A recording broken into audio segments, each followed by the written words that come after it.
Hi, this is Melanie.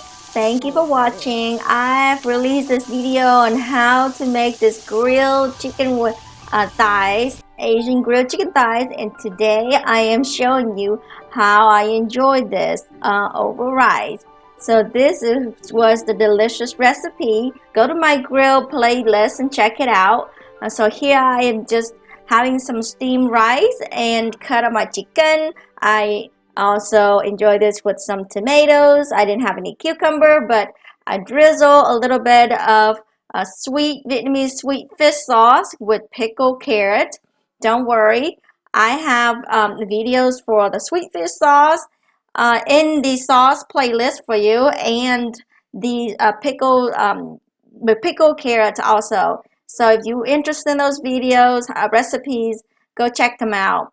But it's very easy to drizzle over this. This combination is so good.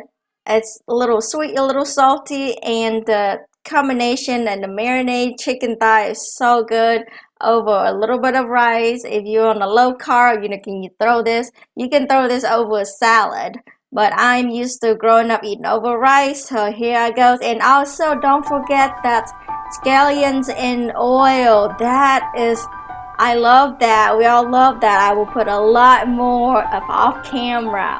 But I hope you enjoy this recipe. If you like it, give it a big thumbs up. Check out other recipe and subscribe for future Vietnamese Asian home cook, gardening and more. Thank you for watching and bye bye.